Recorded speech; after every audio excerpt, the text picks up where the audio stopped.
Middle east में जिस तरह से जंग चल रही है, जिस तरह से रोजाना लोग मारे जा रहे हैं, उससे पूरी दुनिया सन्न है।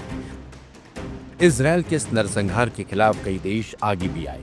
इजराइल से जंग रोकने की मांग की गई और इस जंग का विरोध भी किया, लेकिन इजराइल नहीं माना, जिसके गंभीर परिणाम गाजा में देखने को भी मिल रहे हैं।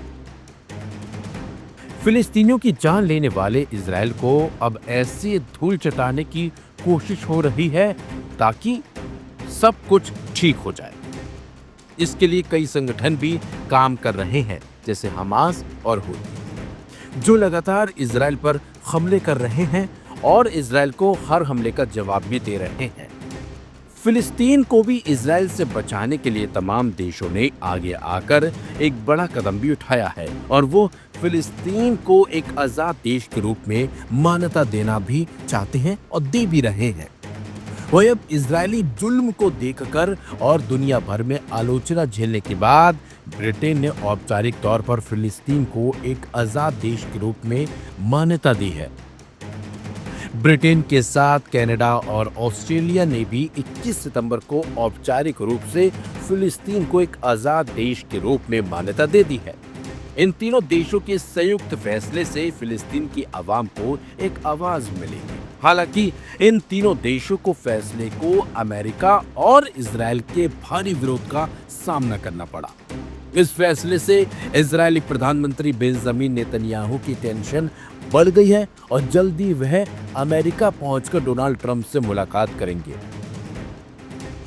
फिलिस्तीन को आजाद रियासत के रूप में मान्यता देने के लिए ऐलान करते हुए ब्रिटिश प्रधानमंत्री कीर स्टारमर ने कहा कि यह फैसला फिलिस्तीनियों और इजरायली लोगों के लिए शांति की आशा को फिर से जगाने के लिए किया गया है। यह हमास के लिए कोई इनाम नहीं है और वह फिलिस्तीनी लोगों के भविष्य की सरकार में कोई भूमिका नहीं निभाएगा। कनाडाई प्रधानमंत्री मार्क कार्नी ने भी इस फैसले का ऐलान सोशल मीडिया प्लेटफॉर्म एक्स पर किया।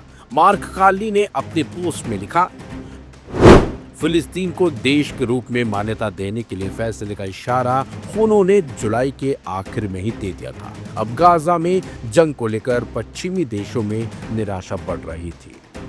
ऑस्ट्रेलियाई प्रधानमंत्री एंथनी अल्बनीज ने विदेश मंत्री पेनी वोंग के साथ संयुक्त बयान में कहा कि इस मान्यता का मकसद टू स्टेट समाधान को आगे बढ़ाने के लिए एक व्यापक अंतर्राष्ट्रीय कोशिशों का हिस्सा है। इसमें गाजा में सीजफायर और बंधकों की रिहाई को प्राथमिकता दी गई है, जबकि यह भी जोर दिया गया है कि हमास का फिलिस्तीन में कोई रोल नहीं होगा। यह कदम इस हफ्ते होने वाली संयुक्त राष्ट्र महासभा से ठीक पहले लिया गया है। इसके दौरान फ्रांस समेत अन्य देश भी ऐसा कदम उठा सकते हैं। पश्चिमी देशों के जरिए फिलिस्तीन को मान्यता देने से इजराइल और अमेरिका नाराज हैं। उनका कहना है कि इससे चरमपंथियों को बढ़ावा मिलेगा और हमास को इनाम मिलेगा। वर्तमान में 145 से ज्यादा देशों ने पहले ही फिलिस्तीन को राज्य के रूप में मान्यता दे रखी है, जिसमें यूरोप के दर्जनों देश भी शामिल हैं। और जिस तरह से फिलिस्तीन के साथ ये देश साथ में आगे आए हैं, उससे कहीं ना कहीं इजराइल के साथ साथ अमेरिका की भी टेंशन जरूर बढ़ गई होगी।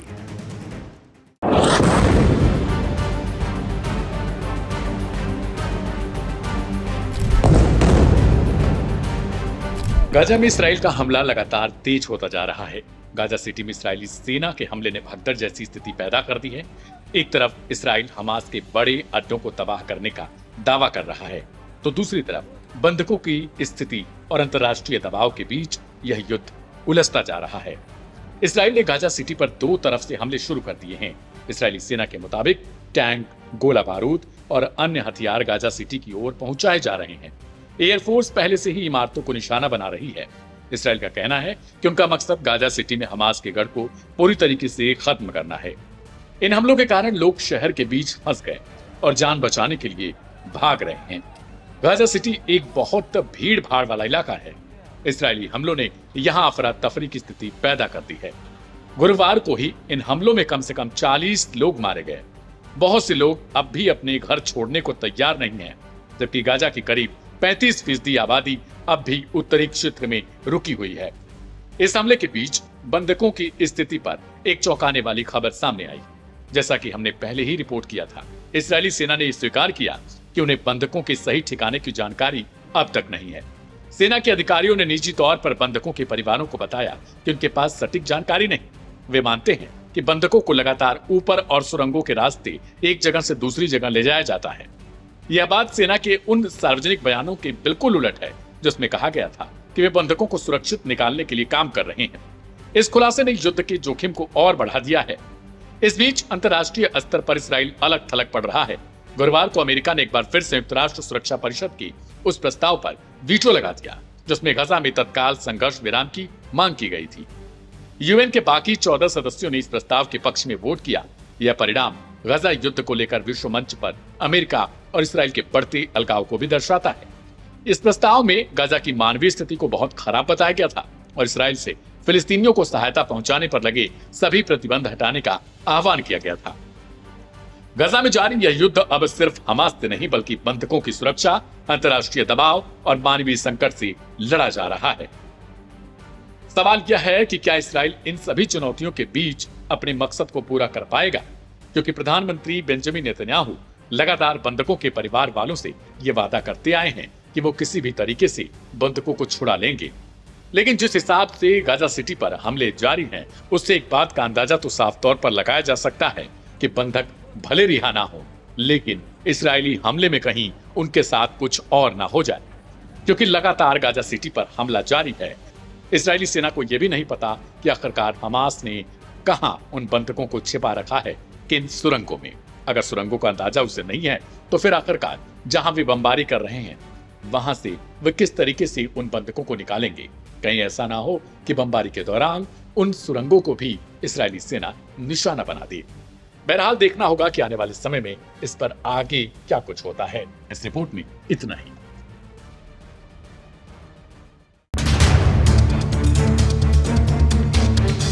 मिडिल ईस्ट जंग का वो मैदान जिसने हजारों लोगों की जान ले ली है, जबकि हजारों लोग घायल हो चुके हैं। यहाँ चल रही जंग में परिवार के परिवार खत्म हो चुके हैं और तो और लाखों लोग बेघर हो गए हैं।